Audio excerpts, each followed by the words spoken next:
Hollywood is reeling from the revelations that 95-year-old Clint Eastwood is making after decades of silence. Through his films The Good, The Bad, and The Ugly, and Million Dollar Baby, Eastwood amassed an empire based on quiet power, principle, and perseverance. However, behind the scenes, he didn't respect everyone. Some people made fun of his principles. A documentary fire starter who aimed to gain fame mocked Clint's rules. Clint remained silent and unresponsive. He merely ensured that it would never occur again. He is now pointing fingers. Come along as we expose the 7 performers that Clint Eastwood would never forgive. The man known as Michael Moore. Both Clint Eastwood and Michael Moore are well-known American cinema directors and producers.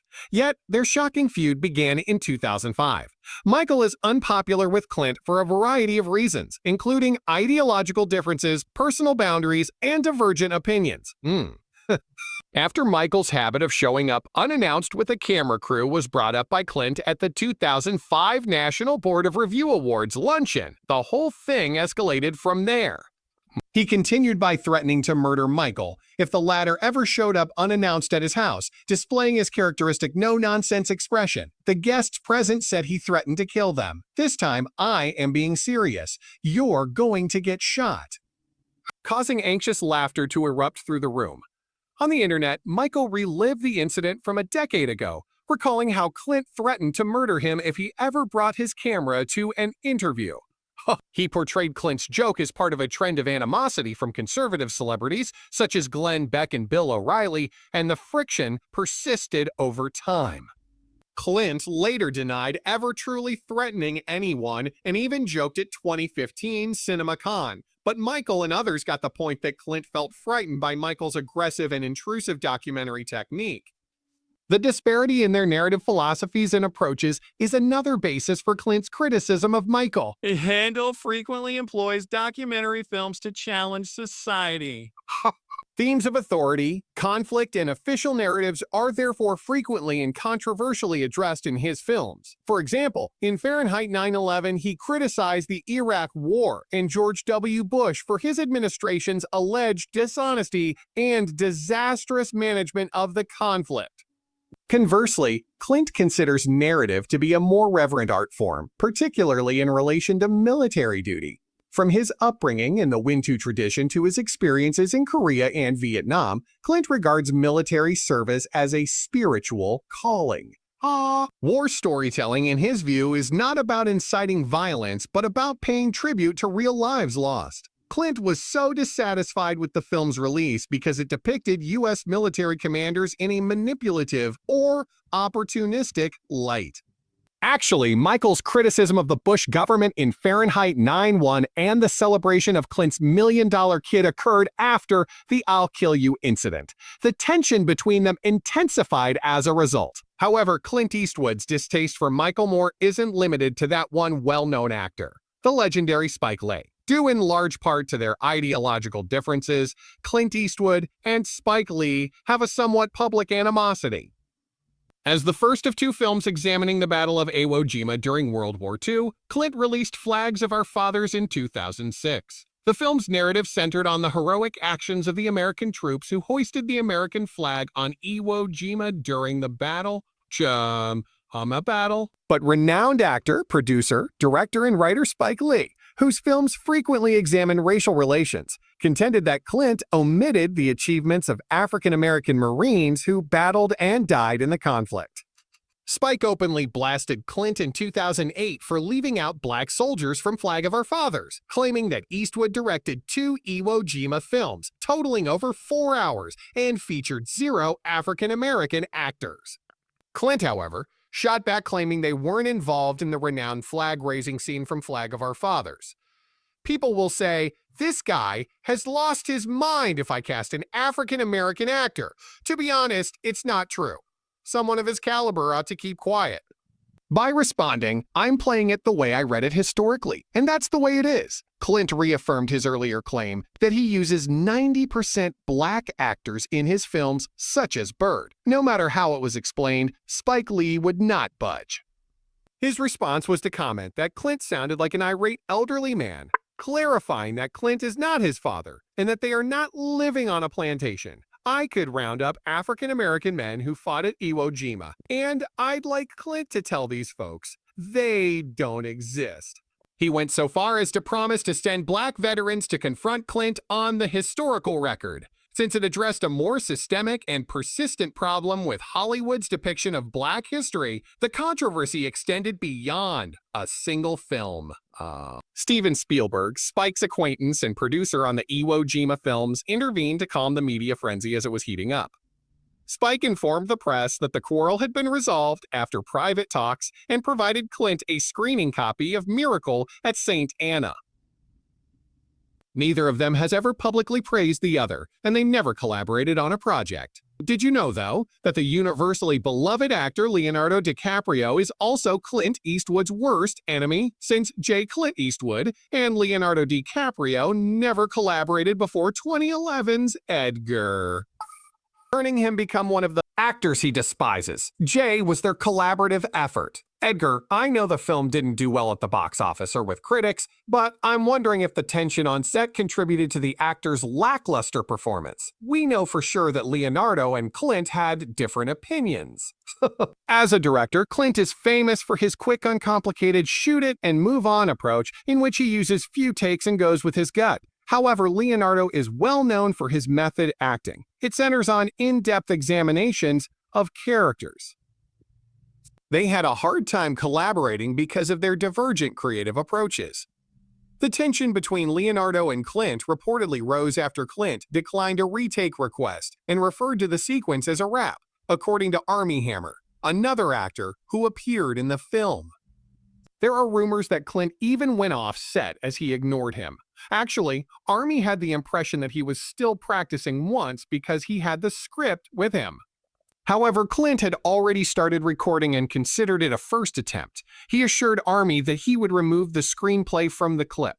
Judi Dench, another movie co-star, acknowledged the tension between them and backed Clint's approach. She mentioned that Clint was quite casual while they were talking about him. This is your one chance. Although Clint was able to realize his vision, Leonardo's introspective process was strained and tensions rose as a result of the fast-paced production. According to her, there was a scenario with Leo DiCaprio and me where I was lying in bed with various documents and objects nearby, but there was no dialogue or anything. He just sat there while we talked about random daily stuff. The following question I had was, are we really going to act this out? Leo assured her that he had completed the task. There it was. As we sat there, he had completed it. Leonardo wasn't quite delighted with Clint's method of directing, but Judi had no complaints, praising the fact that they were able to finish on time. Leonardo, meantime, had complimented Clint on his efficiency and maintained that he was never disappointed when he left the set. But since then, they have never collaborated again, even though they said this. The fact that Clint frequently recasts performers he has chemistry with shows that their creative powers weren't drained. Despite Seth Rogen's comparison of Clint's film to Nazi propaganda, Clint remains untarnished by Rogen. He obviously despises him. Jonathan Seth Rogen on. In January 2015, Seth Rogen tweeted, "American Sniper kind of reminds me of the movie that's showing in the third act of Inglourious Basterds," which started the disagreement between Clint Eastwood and Rogen. In essence, this was alluding to Tarantino's movie's made-up Nazi propaganda film. An emotionally charged comparison that sparked uproar was that American Sniper was like Nazi propaganda. There was an immediate and violent backlash. Some said that Seth disrespected American heroes, and many veterans and conservatives, including Sarah Palin, Dean Cain, and Kid Rock, requested an apology. He simply meant that the sniper elements reminded him of a film within a film, and Seth had to emphasize that he wasn't trying to make a political comparison. His appreciation and respect for warriors were evident in his remarks about American snipers. Clint is renowned for his respect for troops, hence he approached the American Sniper with caution, intending to depict their suffering and sacrifices with honor. Thus, the picture served as a memorial for Clint, and any argument that linked it to Nazi imagery struck him as an insult to the sacrifices and experiences of veterans. Insiders claim that Clint was deeply affected by Seth's jab, even though he chose not to publicly respond. Instead of saying anything, Clint did something or did nothing to react. Neither Seth nor his work have received any public acclaim or offers of collaboration since then. Reports indicate that he explicitly told his coworkers that Seth's name would not be considered for any future endeavors. As is typical of Eastwood, the reprimand was subtle but final. Why? According to those in the know, Clint took offense at the analogy, which he took personally because it was made public. Even after he stopped mentioning Seth, he maintained his stance that he does not wish to collaborate with him again. Some reviewers even went so far as to say the film glorified war in its depiction of the Iraq War, sparking an online public debate over the subject. The controversy surrounding American Sniper did not prevent the film from being a huge financial success. Yeah, similar to a number of other Eastwood films. Clint Eastwood dislikes Gene Hackman because of the widespread criticism of his artistic direction. Alan Turing. Nobody anticipated that Gene Hackman and Clint Eastwood would develop a mutual disdain for one another when they initially collaborated. The part of Sheriff Little Bill Daggett was first given to Gene, but he turned it down since his family disapproved of his harsh rule-taking. To his surprise, Clint had already persuaded him that the picture was a revisionist Western with a message against violence. Because of this, Gene rethought his role, and he ended up winning his second Oscar for it. They had numerous disagreements on site, despite the positive outcome. The shoot went off without a hitch, says Clint. He informed interviewers that he frequently skipped Gene's rehearsals since the character was flawless in every way. It truly wasn't necessary for him to change a thing. As an actor, Gene was famous for his unyielding style and macho persona. Insiders say that due to creative friction, Gene would press Clint on blocking and performance, although there wasn't exactly a dramatic outburst during filming. With an intensity and instinctiveness that never falters, Clint later remarked, "There's no finer actor than Gene." Gene's performance was highly regarded by Clint. Gene let it slip that Clint trusted him implicitly, which allowed him to fully immerse himself in a character. The film was tense, though, because Gene was constantly questioning Clint's authority and Clint was overly controlling. Despite the movie's success, this caused a rift during filming. Clint and Gene parted ways after Unforgiven. Given his history of collaborations with other performers, such as Morgan Freeman, this should be sufficient evidence that he has no interest in continuing to work with him. Despite this, the film was a commercial success, taking home 4 Oscars Best Picture Director and Best Editing. It was also a watershed moment for Clint's creative career. Clint also paid Gene a moving tribute after his death in early 2025, describing him as a close friend whom he would mourn greatly. Like the fight with John Wayne, the relationship between Clint and Gene ended happily. The late John Wayne. John Wayne was the Hollywood Western hero of the 1940s and 1960s. In his view, Westerns were about courageous pioneers who faced hardship head-on and emerged victorious. It all began in 1973 with Clint's second directing effort, the supernaturally ambiguous and violently violent High Plains Drifter. John, however, fired back in a nasty handwritten letter, claiming that such things were not representative of the West. The original inhabitants of this nation weren't like that. Further, he said that Clint had distorted the pioneer spirit and abandoned conventional Western values. Regardless, Clint aimed to bring them closer together. He then offered John the starring role in The Hostiles after he had the script. John, however, turned down the part not once, but twice. At one point, he infamously threw the screenplay into the ocean while muttering, "This piece of *** again." Clint was also disdained by John. He reportedly had reservations about Clint Eastwood's acting. After giving the film some thought, Clint admitted that he no longer hated John as much as before. According to him, it hit him that there are 2 generations at play here, and that Wayne would have no idea what he was doing. Originally intended as a fairy tale, High Plains Drifter has little to do with the westward expansion. He saw John's critique as stemming from a generational divide, as John was too attached to the past to let go and embrace change, unlike Clint. Over time, their encounters became more amicable, and Clint even paid a visit to John Wayne on set of The Shootist. After that, they shook hands. They still wouldn't have worked together if they had. John never had the chance to collaborate with Clint before he passed away. There are fundamental contrasts between heroic mythology and troubling realism, between reminiscence and innovation, and between Clint's violent revisionist westerns and Wayne's letter and refusal to work with Clint. What they had wasn't really conflict, but it was largely due to their divergent ideas and storytelling styles, and as usual, their disagreements ended. Brady Bunch. Tom Hanks is the only actor Clint Eastwood has ever worked with on a single project due to their animosity. The highly praised movie Sully, which was Clint's first collaboration with Tom Hanks, was about aviator Chesley Sunderberger. That was their sole working relationship. Hollywood regular Tom Hanks praised Clint Eastwood's stern and authoritative directing approach.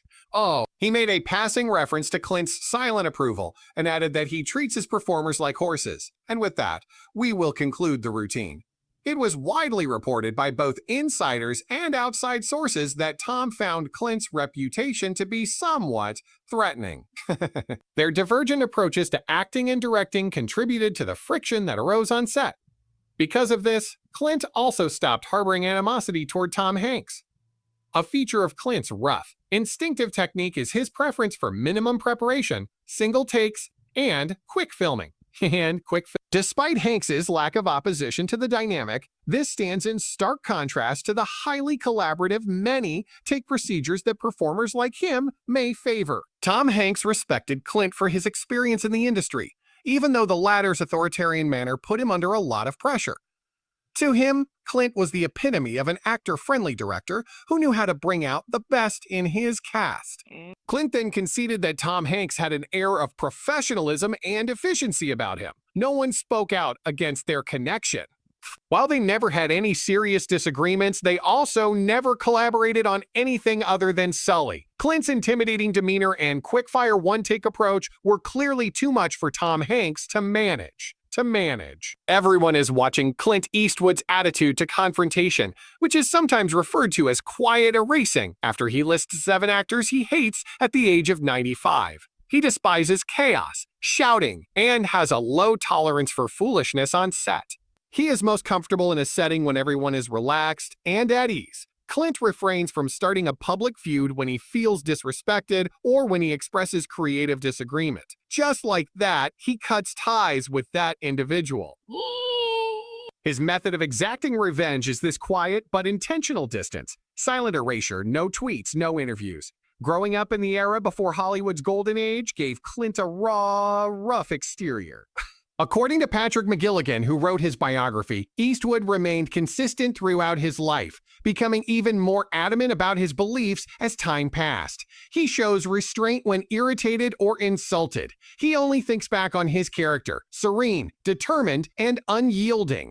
Both his upbringing and his natural inclination inform Clint's ethic of respect. Cinematographers Bruce Surtees and Jack N.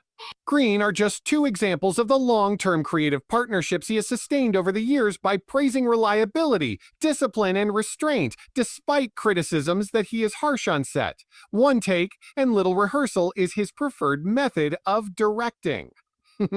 Genuine emotion and unrehearsed performances also appeal to him. That back and forth is subtly annoying when coworkers want more takes or go off script. Eastwood is known to be extremely curt in interviews. According to David Thompson, it can be shocking and terrifying when an actor doesn't care about your affection and doesn't try very hard to earn your respect. A lot of people in Hollywood love and honor him, even though his attitude has drawn some rivals and made him hate some actors. Conflicts involving Clint Eastwood's artistic approaches or attitude have ranged from Michael Moore to Leonardo DiCaprio. Out of all the conflicts, which one do you find most shocking? Leave a comment and tell me. Please return another time. We appreciate you tuning in. And